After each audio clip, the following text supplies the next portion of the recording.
Suppose your guru has given you a mantra. Now, when the mantra is given, you don't know what the mantra represents. You may have a rudimentary idea about it. You know that you don't know the power of it. You don't know what is going to happen by practicing it or doing the japa of it. Nothing you know. It is a mantra given to you, the Guru has given to you. And you have to do whatever the Guru has instructed you are following that.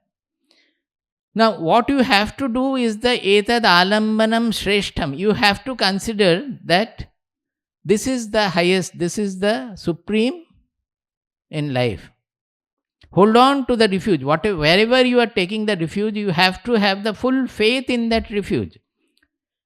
Otherwise, you will not get the benefit of it. If you hold on to it with the full faith that this is the ultimate and then pursue it, etad alambanam shreshtham, etad alambanam param. This is the supreme refuge. Etad alambanam jnatva brahmaloke mahiyate. When you know that what you have been holding on to, then you become the Brahman. That is, as you pursue your sadhana with whatever has been given you as refuge, as you pursue, it becomes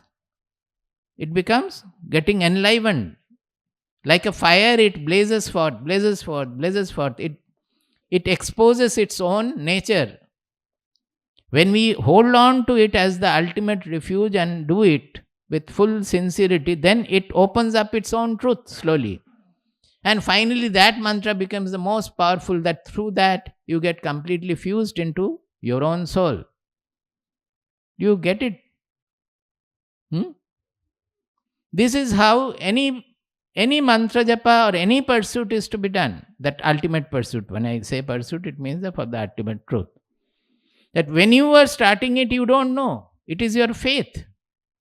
But that must be a complete faith in the supremacy of it. Before that, you may judge your guru, you may look for anybody, you may interview thousands of gurus in the world. But when you catch hold of somebody and take mantra from him, you have to have the full faith on him. Otherwise, it will not yield the result. I often give the example of, suppose you are walking in the desert and you feel very thirsty. You feel thirsty. You look for water. You don't know where there is water. But there are many people coming from the other side. So seeing them, you will naturally ask, I am going towards that. You are coming from there. Is there any water? So many people are coming. Whom will you ask whether there is water or not? Suppose a person who is coming looking absolutely haggard, looking very thirsty and all. Will you ask that person? Or will you ask a person who is looking satisfied that he is not thirsty, he is not looking so haggard? Will you not select such a person? So that selection is according to your own intelligence. You have to judge, whom am I going to ask? Now once you have asked the person and he says, yes, I got very good water, it's a very pure water I have got, I have drank to the full and I am coming after that. I can show you, but I cannot go back. I can give you the direction, how to go and how to get it.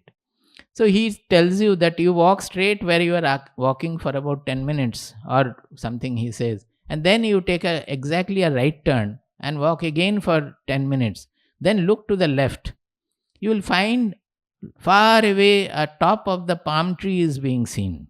Some palm tree. It is called Tada Pushkarini Nyaya. In our Shastras, everything is Nyaya. It is called Tada Pushkarini Nyaya. That is, Tada means palm tree and Pushkarini means pond where there is water. So you see the top of the palm tree. Once you have spotted the palm tree, walk straight towards that. When you reach the bottom of the palm tree, then look down, you will find that valley under there, you will find that there is beautiful water. You drink to your wishes. Now you start following his word that he appears to be saying truth, because he said he has drank the water and it is there available, direction also he has given. You start walking. As you walk, you find that, it is becoming more and more arid. According to his direction where you are walking, it is becoming more and more arid. Arid means dry, shushk. Aur bhi dry lag raha hai. Then doubt starts coming in your mind. वो तो कुछ गलत बता दिया लग रहा है. Has he spoken wrongly? Either intentionally or maybe mistakenly. It is looking very dry. I am going the wrong way. You get all the more anxious about what will happen to me. I am already thirsty. I am going the wrong way. It is becoming more and more arid. उन्होंने शायद गलत बताया, तो right turn नहीं लेके left turn ले लिया. उधर बहुत ग्रीन दिख रहा है. That you see that side is looking green, this side is looking more arid. So instead of taking the right turn, as he said, you take the left turn and go towards green. That might be looking green, but there is no water body. You cannot drink the water from the leaves. They are taking water from down below. You cannot dig it to that extent and get the water. It might be green because of some other reason. But you don't know that. You walk towards that and then finally get lost in the desert, getting without water. So this is it. While asking somebody, you have to be sure that here is somebody on whose words I can have faith. Once you select your advisor, then you have to follow what he said. Otherwise, your life will be wasted. So when you practice the sadhana given by the teacher, by the guru, initially you don't know its power. You have not seen the water. So water, how fulfilling it is, how pure it is, that nothing you know.